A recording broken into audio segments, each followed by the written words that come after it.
Stephen Frears, Victoria and Abdul was made for Donald Trump.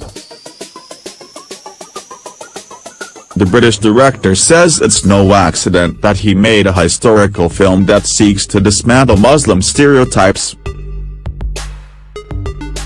Stephen Frears returns to royal territory with the debut of his new film, Victoria and Abdul, about an unusual relationship the Queen had toward the end of her life. Judi Dench returns to form as Queen Victoria in the late 19th century. Bored of her royal duties, and increasingly depressed at the world around her, she meets Abdul Karim Ali Fazl, a handsome Indian clerk who is recruited to be a part of a Golden Jubilee ceremony.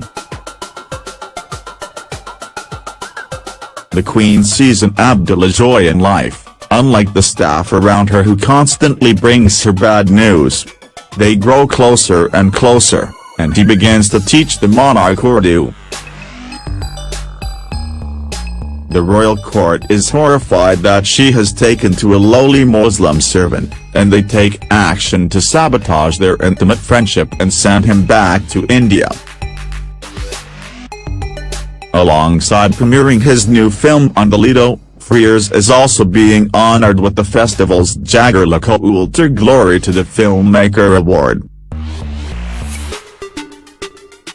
"We want to give a particular support to those who change cinema," said Jagar Lakho Ultar's Nicholas Siras of the honor.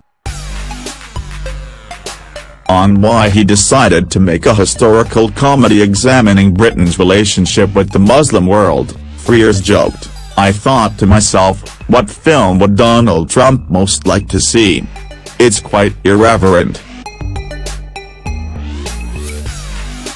He pointed out that the fact that the current Queen can't speak Urdu is a sign that things are getting worse. Leeds Dench and Fazl were drawn to tell the story of such a complex relationship.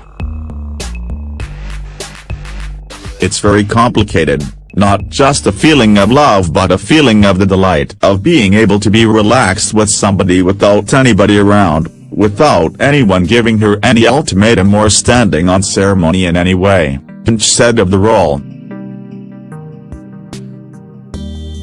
"She was completely able to relax and talk to him and learn from him and be taught by him." Added Fazl, "There was a very spiritual aspect to this relationship which is what I loved about this story. It wasn't about the two ends of the spectrum they came from or the people they were. She was the strongest person on the planet at that time, and yet there was something missing. And he saw through that. The film was shot on location in multiple royal residences and the clothing was historically accurate down to the thread. Wearing the clothes was pretty tricky. She was under 5 foot and 46 inches around the waist," said Dench. "After Albert died she just could not stop eating." Dench said rather than hinder her performance, the elaborate layers of costumes were crucial to the final performance. "Once you're in all that and over that corsets and over that the weight of the dress and everything," she said, "you don't have to think about how she walked or sat because you are conditioned by what you're wearing.